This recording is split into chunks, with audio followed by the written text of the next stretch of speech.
I was going to round up this Friday's episode by sharing something personal at the end, but the episode was already quite long, and as I started to put my thoughts together about the personal matter, I thought, what the heck? This is worthy of being a full episode in itself.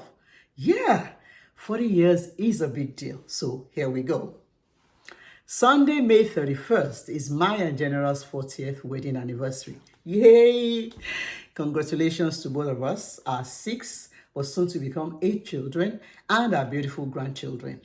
I want to express my gratitude in this manner.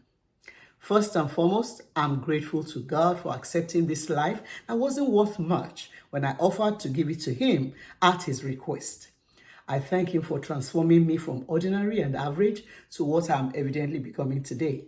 And I thank Him, my very own and good Father, for helping me to make the correct choice when I was completely clueless and I had only my tiny little faith and His overwhelming grace to rely upon.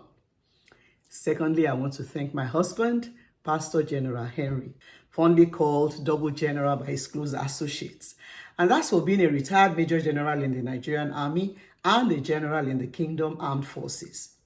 The paradox of your life, being a combatant military officer and a damn good one at that, and at the same time, a teacher of teachers who is mighty in spirit and unapologetic about his faith, make you the enigma that you are.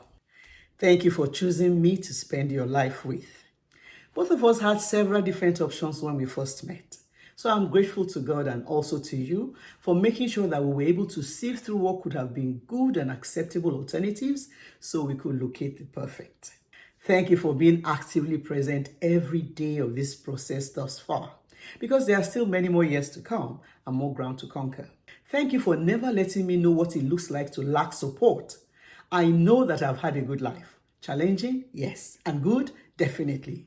Your support and loyalty have been unflinching even when I didn't get it right. Thank you for consistently building yourself up in the spirit and challenging me to do the same. Purpose is unfolding for me, and I know it's because you paved the way and showed me what it's like to have passion for things that matter, like faith and family. You and I didn't drive each other towards ourselves, but towards Christ. And He has empowered us to build a strong relationship that is fortified and supported by the very power of the Almighty Himself. Thank you for giving me my wings to fly. Many of my gender will never be able to walk in purpose because their spouses didn't know or didn't acknowledge that they held the keys. Of course, I'm a tough nut to crack, and I'm not one to back down from an argument. I know it, you know it, and all those who are close to us know it too. But I love it when you tell me I'm the best fit for you and that I possess the energy and grit that you know you need in a partner. Thank you for putting the needs of our children before yours every time and for sacrificing constantly and consistently for all of us. No sacrifice goes unnoticed and unrewarded, and we see and acknowledge the fruits of those sacrifices in our children and grandchildren. Now that we're empty nesters, I doubly appreciate the way you still continue to relentlessly pursue me and the fun that we still have together, laughing unabashedly at ourselves and each other.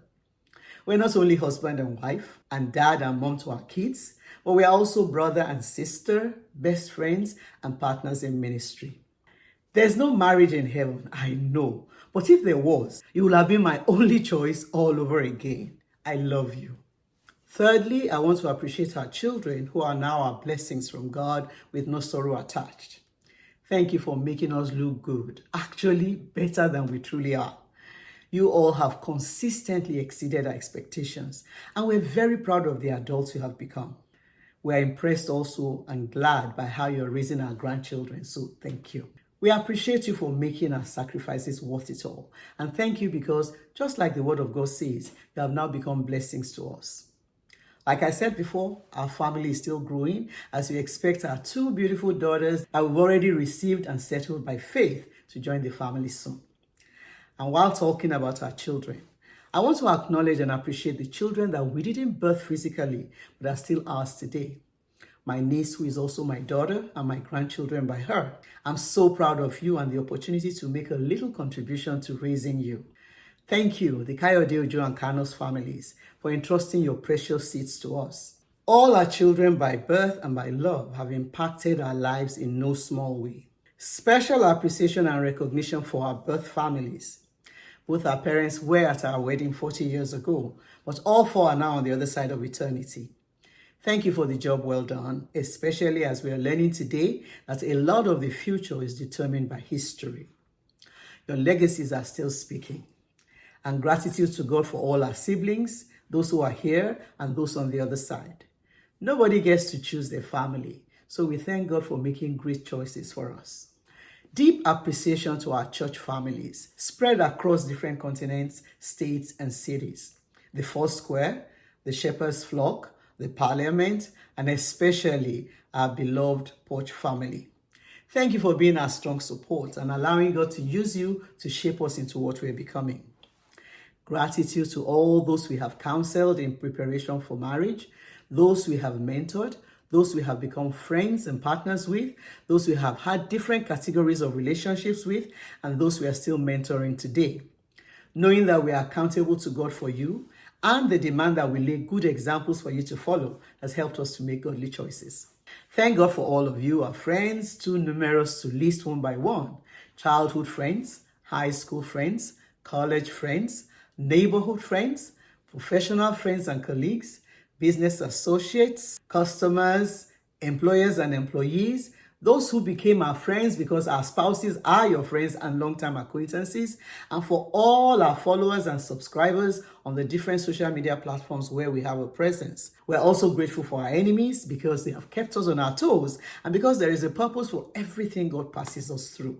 It has not been by our strength, our smarts, or our pedigree, because by none of this shall anybody prevail. It has been by the grace and mercy of the great and mighty God who decided without solicitation to make us vessels of mercy in his hands. The one who chose to look beyond our faults and see our needs instead. So to the only wise God be all the glory, honor, and praise. See you next time. Peace.